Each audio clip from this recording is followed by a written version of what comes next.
Hola, bienvenidos a Hablemos de Nosotros los Humanos. Soy María Quemada Sáez Vadillos, gestaltista, y me dedico a acompañar a personas desde la Gestalt.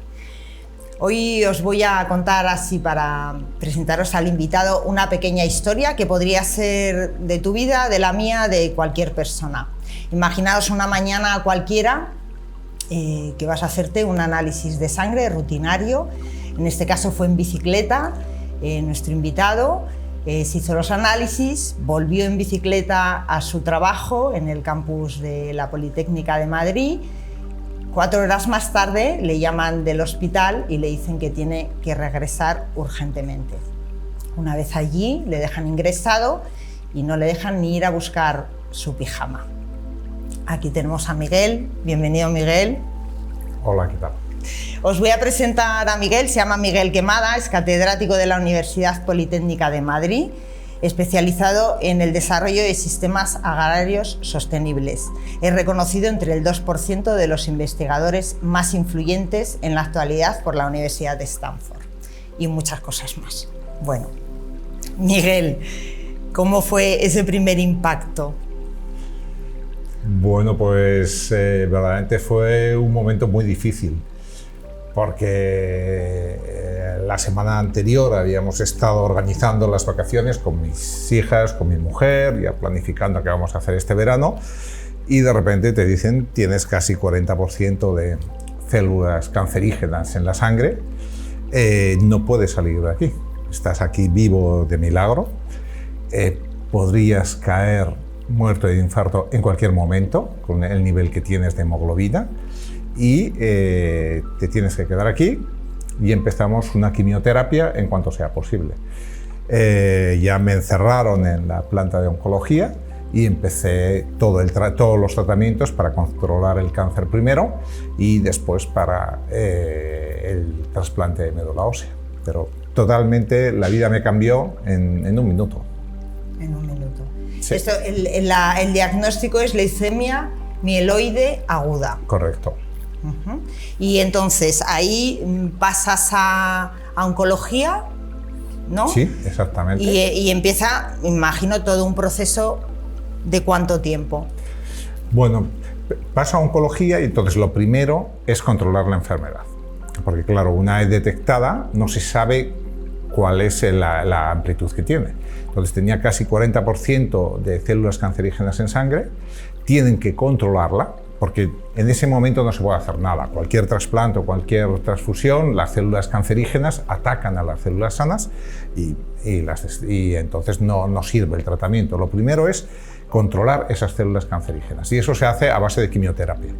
Entonces me ingresaron un lunes, el viernes ya me estaban dando una quimioterapia, además una quimioterapia muy fuerte, que va solo a controlar las células cancerígenas. No está personalizada porque no les da tiempo todavía, ¿no?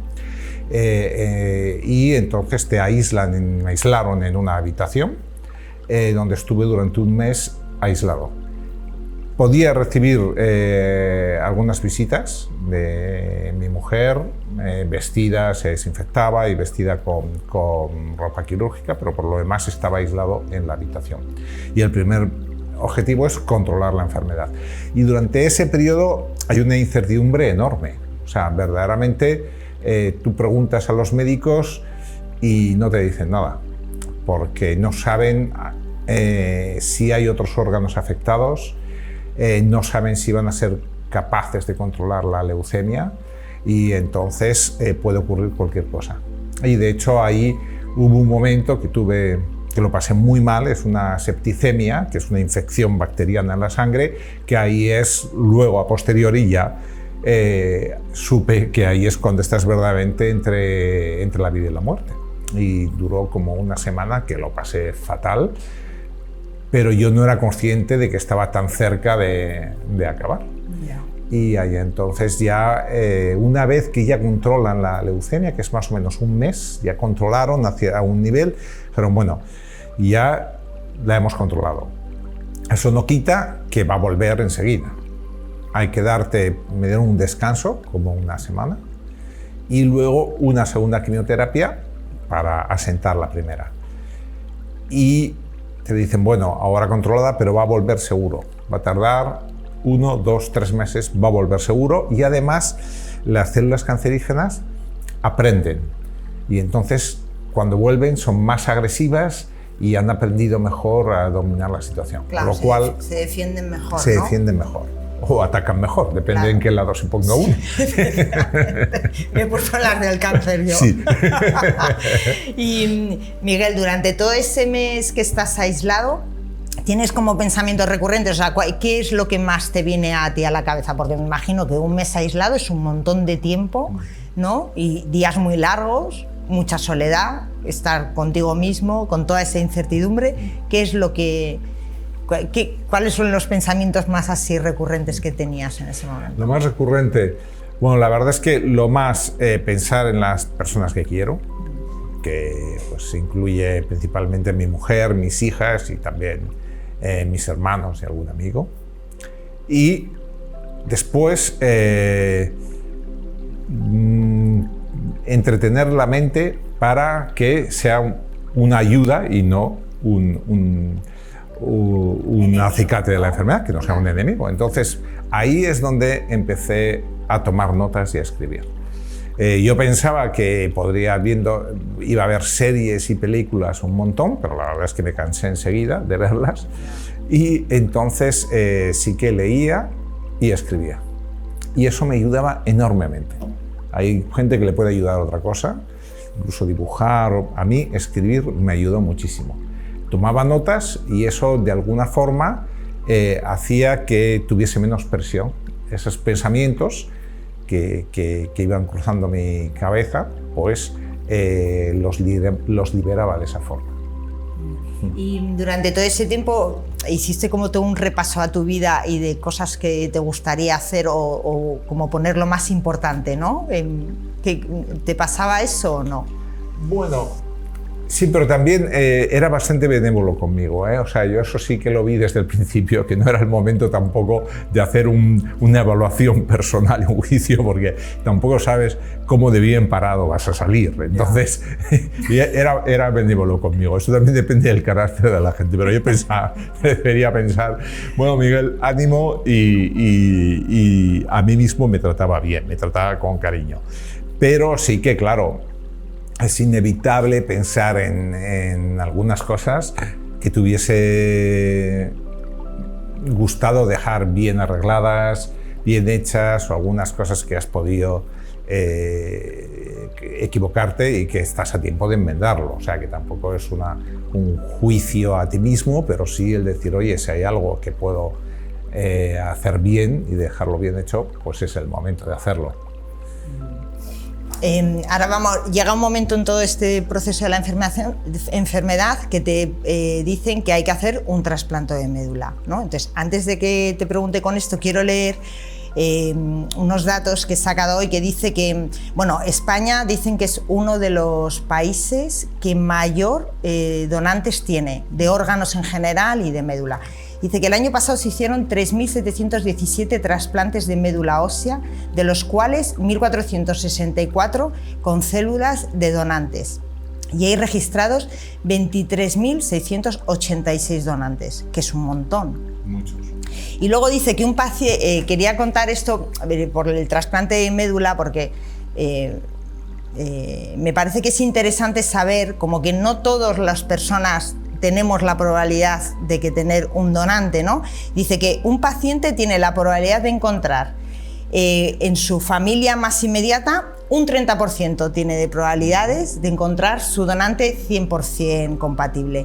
Y fuera de este círculo se reduce a 1 de 4.000 personas, lo cual es un montón, ¿no?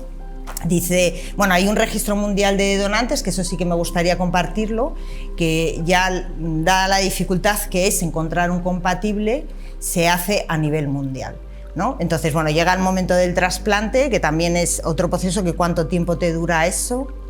Bueno, con las 2 quimioterapias unos 2 meses y medio más o menos, y después ya el trasplante a los 3 meses. Entonces el trasplante es otro mes aislado, porque el trasplante primero tiene una quimioterapia, que es una quimioterapia, se llama de acondicionamiento, pero vamos, es un eufemismo para decir la brutalidad que es, porque consiste en matar tu médula ósea, toda la médula ósea, que pensar que es la productora de sangre, la productora de todo el sistema inmune, y eso se mata. Por eso estás aislado completamente en una burbuja clínica, porque ahí un catarro puede matarte perfectamente. Y una vez matada esa médula ósea, es cuando te ponen la médula ósea nueva, la del donante. Y estás un mes hasta que esa médula ósea va arraigando en tus huesos, va instalándose y empieza a desarrollar sangre propia y empieza a desarrollar tu sistema inmune. Después de ese periodo varía, es como entre 4 y 6 semanas. Y ahí ya sales de ese trasplante, de esa burbuja clínica. Y entonces pasas a la fase de recuperación, que normalmente te envían a casa, que estás muy contento de llegar a casa, por supuesto, pero cuando llegas a casa eres un inválido completo. O sea, yo era incapaz de andar 5 metros sin apoyo, y te queda más o menos como 10 meses, 12 meses, mientras que va recuperando tu cuerpo, porque sales de ese trasplante, sales totalmente esquelético, muy débil, con cero masa muscular, y durante el año siguiente te vas recuperando poco a poco. Es un proceso muy lento que te vas recuperando, y después el alta, como en todos los trasplantes, tanto de órganos como de médula, es a los 5 años. Pero yo verdaderamente ahora va a hacer cerca de 2 años, hará 2 años en septiembre, y ya me encuentro con una vida prácticamente normal. Me canso un poco, pero yo creo que puedo decir que hago una vida normal, con ciertas precauciones, pero estoy recuperado. Muy bien, podríamos decir que la enfermedad te trajo algo que es buenísimo, bueno, imagino que muchas otras cosas, pero una cosa que es muy buena, que fue la escritura, ¿no? Y aquí presentar el libro que has escrito, Quimera, ¿por qué le pones quimera? ¿Qué es una quimera, Miguel? Bueno, pues una quimera es esto, ¿no? Que verdaderamente es el mito griego, donde es un animal que tiene cabeza de león, cuerpo de carnero que le sale del lomo, y la cola es una serpiente. Entonces, el término quimera se refiere a un organismo en el que conviven células de 2 organismos diferentes. En mi caso es la médula ósea y la sangre, que vienen de mi hermana pequeña. En otros casos será pues el hígado, el corazón, el riñón. Eso es una quimera. Entonces, es un término que la gente no conoce, porque pensamos en quimera bien en el monstruo que he enseñado, o bien quimera se refiere también a los sueños que tiene uno de joven y que son inalcanzables. Y en alguna forma tienen un aspecto negativo, porque al ser inalcanzables pueden llevar a la frustración. Pero el término quimera biológico, que es quimeras médicas o quimeras humanas, son personas como yo que surgen de ese trasplante, y que cada vez hay más. O sea, eso es lo que para mí es interesante, porque es un término que tenemos que conocer. Como antes la gente no sabía que era el cáncer y luego ya todo el mundo sabe que es el cáncer, pues con las quimeras pasa lo mismo, porque yo cuando voy ahora a presentar el libro, casi siempre aparece alguna quimera. Dicen, pues yo sufrí un trasplante de hígado, yo sufrí un trasplante de médula ósea, y estos trasplantes son la solución médica a muchas enfermedades que antes, y cuando digo antes, pues hace 15 años, eran mortales. Y ahora, con la medicina moderna, ya la salud pública, porque yo todo lo he hecho a través de la Seguridad Social, nos brinda esa posibilidad de tener una segunda oportunidad. Entonces, hay muchas quimeras, muchas personas son quimeras, y es algo a lo que creo que tenemos que acostumbrarnos. Y por eso es el título de la obra, para que la gente pues empiece a familiarizar con la existencia de esas quimeras. Que no somos monstruos, somos un poco raros, pero no somos monstruos. Globalización en las personas, ¿no? Pues bueno, más o menos. Miguel, ¿de qué va el libro? ¿No? O sea, es un libro novelesco, es un libro que es contando tu proceso, ¿qué va a encontrar el lector en el libro? Bueno, es una novela. Sí. Es una novela. Yo esto lo he discutido y con mi editora lo he discutido varias veces, pero verdaderamente es una novela. Y creo que es entretenida. Es decir, que nadie espere un tratado de medicina, porque no es el caso, yo no soy médico y no conozco lo suficiente. Y sí que es una novela en la que se entrecruzan distintas historias y relatos. Algunos son reales, otros son completamente de ficción, otros son incluso un ensayo, otros es una epístola, una carta, otro es un monólogo. Entonces todos ellos encajan entre sí. Y por eso no solo el título es una quimera, sino que la obra en sí es una quimera. Porque son distintos relatos, distintos estilos, armonizados para que encajen entre sí. Y yo de hecho creo la forma es original y creo que para tratar temas complejos, y hoy en día hay temas muy complejos para tratar, el poder hacerlo desde distintos ángulos, desde distintos tipos de relatos y aproximaciones, nos permite descubrir mejor esos temas complejos. Claro, de una forma más fácil, ¿no? Claro, de una forma más fácil. Y que conste que es una novela porque hay un hilo conductor. Y el hilo conductor es la quimera, en todas sus versiones. Y el lector es el que debe de ir hilando y recomponiendo ese hilo conductor. Hay una parte incluso que es como detectivesca, ¿eh? Porque claro, cuando te dicen, a mí me ha cambiado el grupo sanguíneo, o sea, yo ahora mi grupo de sangre es distinto que el que tenía antes, tengo el grupo de sangre de mi donante. Para colmo, y esto lo cuento un poco, pero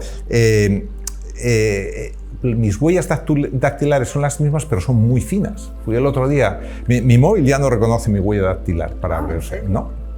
Y fui el otro día para renovar mi carnet de identidad y apretando me decía, aprieta más, parece que no tienes huellas dactilares. Y es que como renovas toda la piel, como las serpientes, te queda la huella dactilar muy fina. Entonces, claro, te dicen, has cambiado el grupo sanguíneo, no tienes huellas dactilares, ¿y qué piensas? Pues, claro, ya tengo en el crimen perfecto, ¿no? Piensas, ¿qué puedo hacer?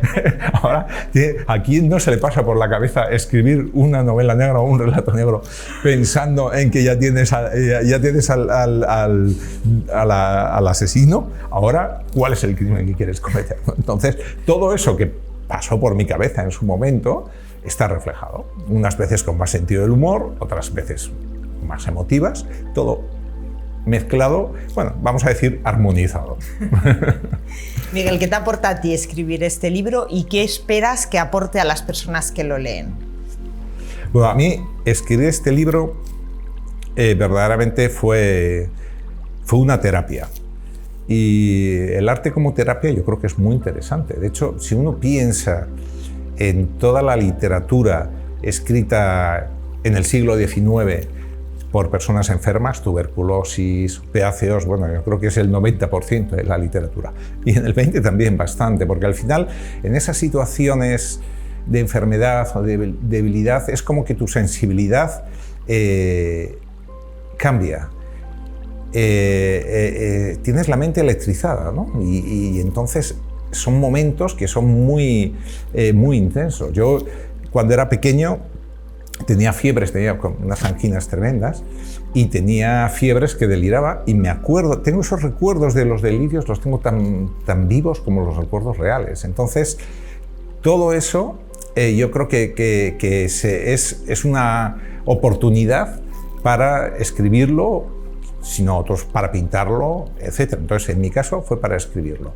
Y eso me lo brindó verdaderamente esa situación tan especial. Sí que es verdad que a mí siempre me ha gustado escribir y me ha gustado la literatura, pero el acicate para hacerlo fue la enfermedad. Y como objetivo, bueno, que todo el mundo pueda disfrutar de la novela, por supuesto, pero hay una cosa que me llena especialmente y es cuando los pacientes que han pasado por una situación similar leen la novela y me dicen, me ha gustado muchísimo.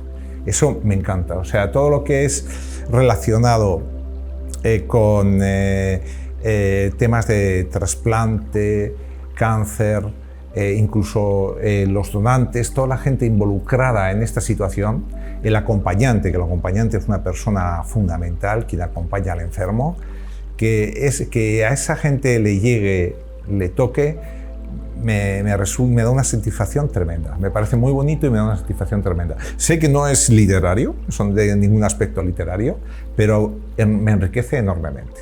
Y el valor literario, que yo creo que por supuesto lo tiene, eso pues espero que lo pueda disfrutar todo el mundo. Pero me gusta mucho ese que pueda ayudar a gente que haya pasado o que vaya a pasar por una situación similar a la que me ha tocado pasar a mí.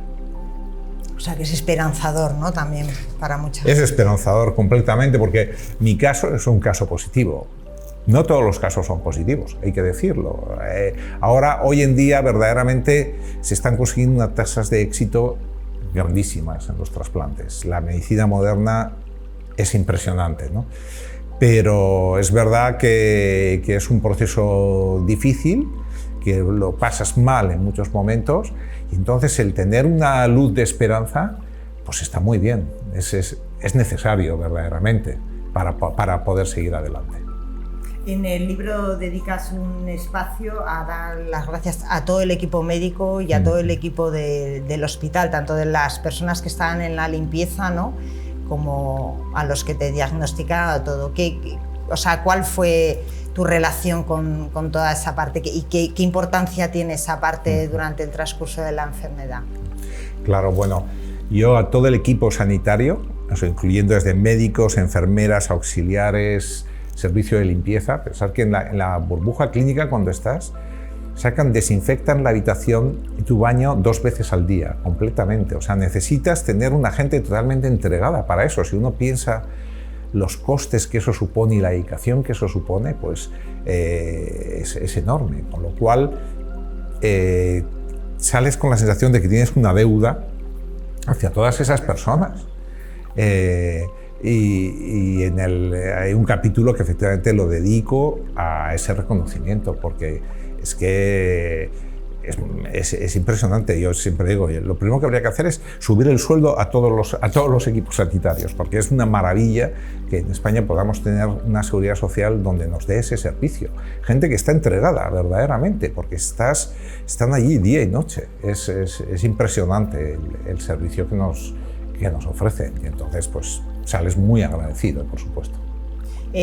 Cuando estabas en la planta de aislamiento, que había más personas que también estaban en aislamiento, que a veces os juntabais, ¿no? Que teníais ahí. ¿Qué compartíais? ¿Cómo era ese compartir, ¿no? Porque estáis todos hechos igual, en el mismo nivel de enfermedad, más o menos, ¿no? Unos unas semanas antes, otros unas semanas después. ¿Cómo eran esas tertulias? Sí, eran un poco patéticas, pero a mí me encantaban.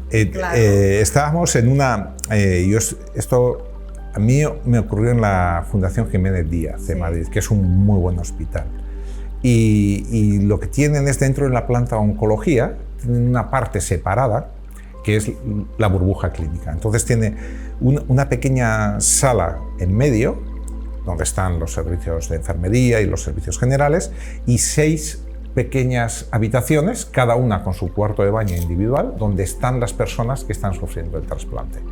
Entonces, cuando desinfectan la habitación, sales a esa zona común. Normalmente sales a esa zona común. Hay gente que no sale, porque como estás tan demacrado físicamente, pues hay gente que no le gusta salir.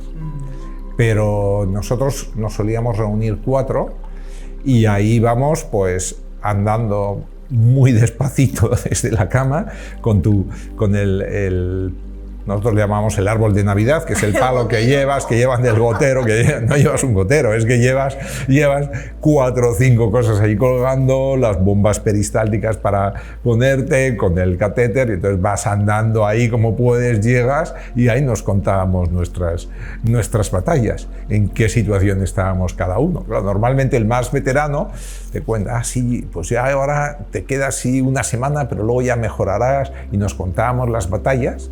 Y y la verdad es que te apoya muchísimo. Hombre, claro. Te apoya muchísimo porque ves que se puede ir saliendo, ¿no? Claro. Y la verdad es que desarrollas una relación muy especial, ¿no? Y de ese tiempo, pues de ese momento son buenos recuerdos por el apoyo en la desgracia, ¿no? que está muy bien. ¿Qué le dirías a una persona que esté pasando ahora por ese proceso o un proceso similar de cáncer? ¿Cuál sería tu mensaje como vividor de ello? Pues que tenga pues ánimo, mucho ánimo y que hay que luchar. Hay que luchar y hay veces que es sacrificado, pero hay que pensar que tienes muchas probabilidades de salir adelante. Y eso es en lo que hay que pensar. Hay que seguir adelante y tener una mente positiva y decir, voy como puedo, y ser muy benévolo consigo mismo. Consentirse todo dentro de lo que tienes. Yo recuerdo, claro, la gente me mandaba cosas y hay veces que de repente ¿qué me apetece hacer? Me acuerdo que un hermano de mi mujer me había mandado un concierto de los Rolling Stones en Londres, que sale Mick Jagger ahí descosido. Bueno, lo puse a tope, no sé si se oía fuera o no, pero con la habitación retumbando, y es que es lo que más me apetecía, y disfruté como un enano. Y otra vez con Joaquín Sabina, que lo tuve también a tope, que entró una enfermera que le encantaba también Sabina, y fue graciosísimo. Esos momentos así, pequeños momentos de conexión, son grandes momentos que te ayudan, ¿no? Y eso yo creo que es de las cosas que aprendes a apreciar en estas situaciones, que son el saber disfrutar de esos pequeños momentos. Es fundamental, porque te va a ayudar durante todo el proceso. Que luego hay una parte que no puedes controlar y que puede salir bien, mejor o regular. Pero bueno, si tú estás luchando con ilusión no con ingenuidad, pero con esperanza e ilusión, eso es lo que cuenta. Poner de tu parte, eso da satisfacción. Un milagro, vamos. Miguel, ¿dónde se puede comprar el libro? Que eso no te lo he preguntado. ¿En la editorial de Angels Fortune? Efectivamente, la editorial de Angels Fortune, ¿sí? Angels Fortune. Tiene en su página web, ¿sí? Se puede comprar. Lo publiqué en español y en inglés. Esto ya por curiosidad. A mí quería también escribirlo en inglés para que pudiese acceder mucha gente. Yo por mi carrera me ha tocado vivir muchos años fuera de España y el inglés ha sido una parte de mi lengua, hablar con otras personas, y quería escribirlo también en inglés. Lo han corregido, lo ha corregido una buena correctora y luego una médico también, para no decir barbaridades. Pero, y se pueden comprar en este editorial Angels Fortune. También se pueden comprar, por supuesto, en Amazon o en estos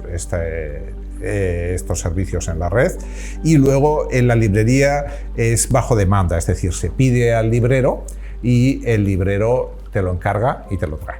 Si hubiese algún librero que quiere, podría tener libros y vender, pero la realidad es que si no estás con una editorial de estas grandes, importantísimas, pues lo normal es que sea bajo demanda, pero el libro se consigue fácilmente. Tanto yo aconsejaría comprarlo en Angels Fortune, porque tengo que reconocer que ha sido una editorial y una editora que me ha apoyado mucho. Muy bien. En la biblioteca de Tarifa va a haber un ejemplar, ¿no? Muy bien. Me hace mucha ilusión. Muy bien. Pues, ¿quieres aportar algo más, Miguel, antes de despedirnos? Una cosa que no hemos hablado es la portada, que a mí me encanta, sí, la portada, me parece muy bonita. Y la cuestión es que la quimera, como tal, es un ser monstruoso. O sea, en el mundo griego, en el mundo antiguo, la quimera representa el terror. Hay una quimera preciosa, que es una escultura de bronce que está en Florencia, que encontraron, y es muy bonita, pero es la representación del terror total. Tú la ves, se puede mirar quimera de Arezzo en la red, ¿ves? El terror total. Y casi todas las representaciones de la quimera son monstruosas. Entonces, claro, a mí cuando me dijeron te vas a convertir en una quimera, pues de primeras no te hace mucha ilusión, te horripila.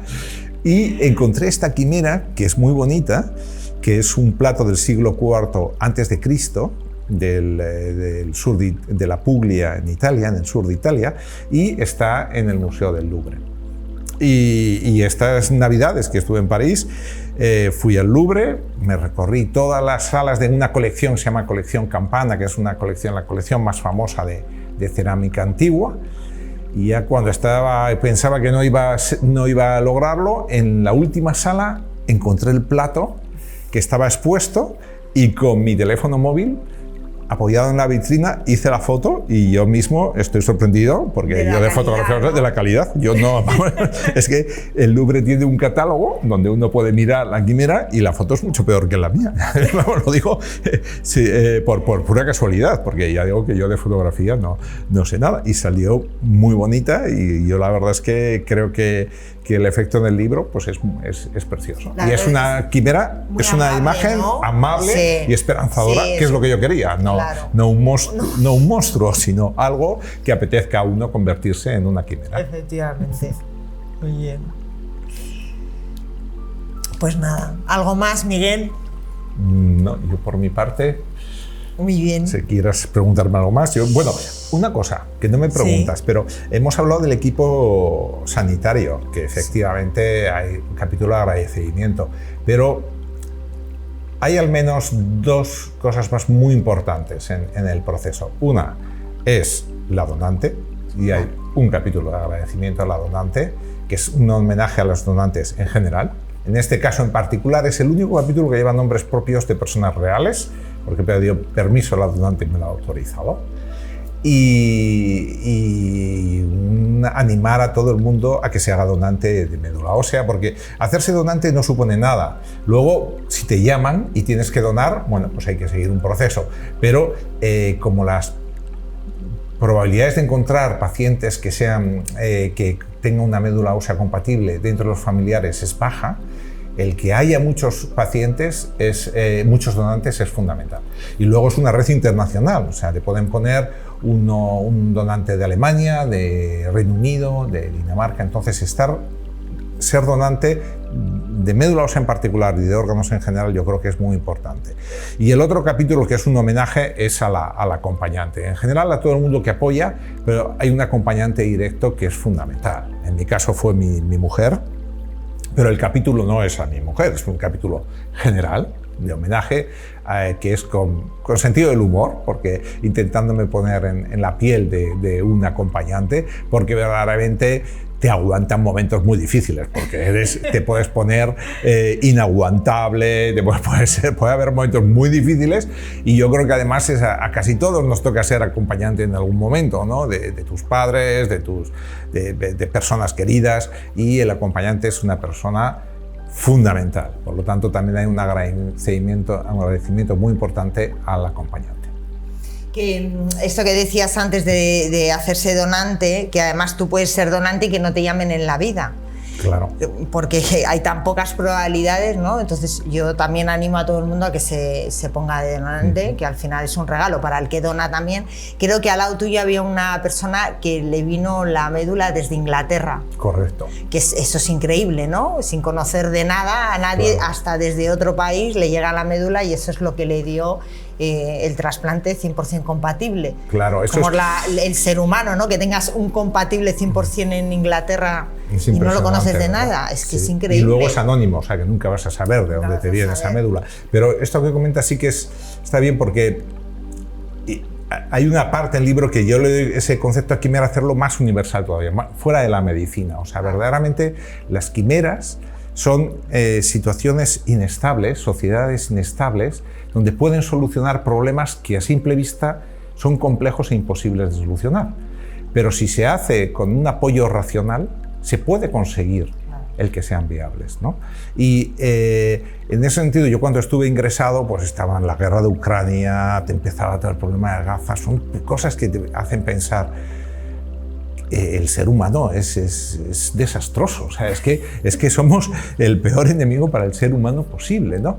Y entonces ver estas situaciones donde la medicina moderna tiene unos logros tan maravillosos y que no es solo medicina, sino toda la organización que supone. O sea, hay que imaginar que si tu donante es una persona de Dinamarca, ese donante, cuando le comunican, tiene que estar una semana poniéndose unas inyecciones para producir células madre que producen a su sistema sanguíneo. Después, una mañana, le someten a se llama un proceso de aféresis, que es la extracción de las células madres de la sangre, que dura 5 o 6 horas. Esa sangre, esas células madre de la médula, se envían a España en avión, las recogen y por la tarde, porque no se pueden congelar, se las están trasplantando a la persona que la recibe. Entonces, pensar que el ser humano puede organizar estas cosas, todo lo que implica eso de coordinación, es que te hace recuperar la fe en el ser humano. Entonces, es una parte, yo creo que muy esperanzadora para todos nosotros, ¿no? Y para pensar, sí que sabemos hacer cosas bien. Por lo tanto, es algo que debe ser un ejemplo para todos y una esperanza para pensar que podemos hacer las cosas bien. Sin pecar en la ingenuidad o en el optimismo naif, ¿no? Solo pensar que tenemos esa capacidad y podemos hacerlo y por lo tanto hay que reconocerlo. Claro que sí. No hay bueno sin malo ni malo sin bueno. Efectivamente. Bueno, Miguel, muchísimas gracias por estar aquí. Espero que vendas un montón de libros y me alegro muchísimo de todo tu proceso. María, por darme la oportunidad. Muchas gracias. Bueno, muchísimas gracias a todos. Ha sido para mí una entrevista muy bonita, con muchísima esperanza, y espero que se llene el banco de médula de donantes. Bueno, y hasta aquí llegamos hoy. Buenas vacaciones y nos volvemos a encontrar en octubre. Chao.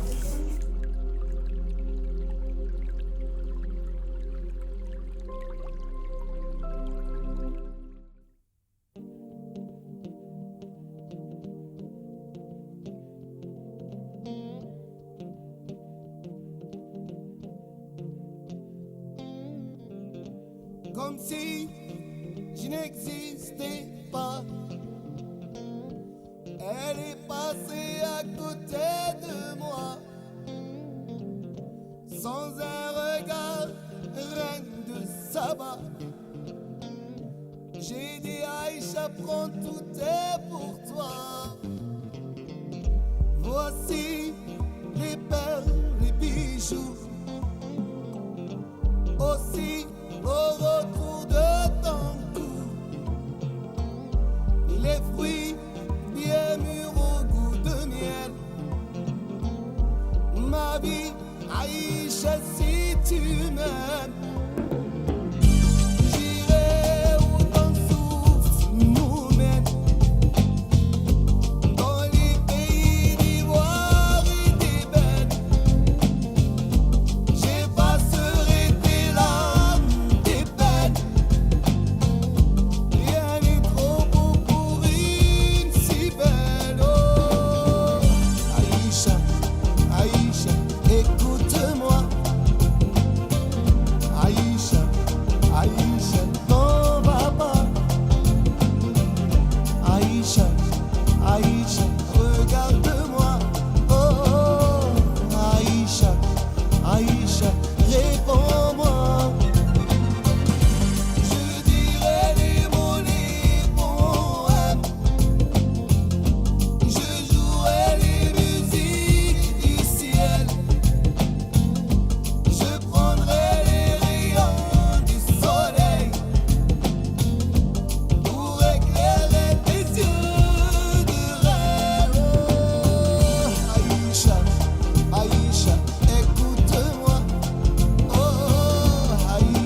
ونموت عليك.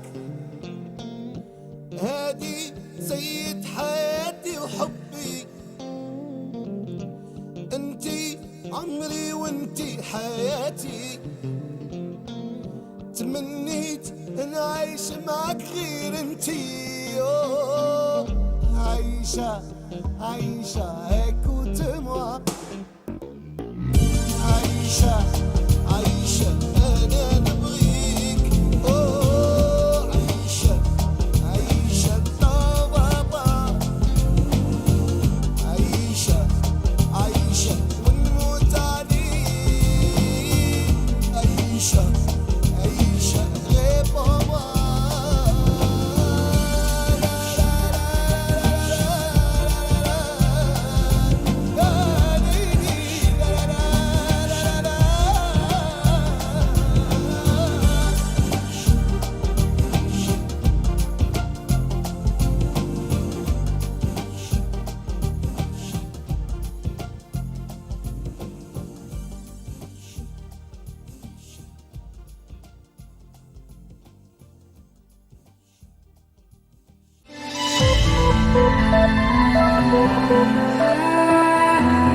Thank you.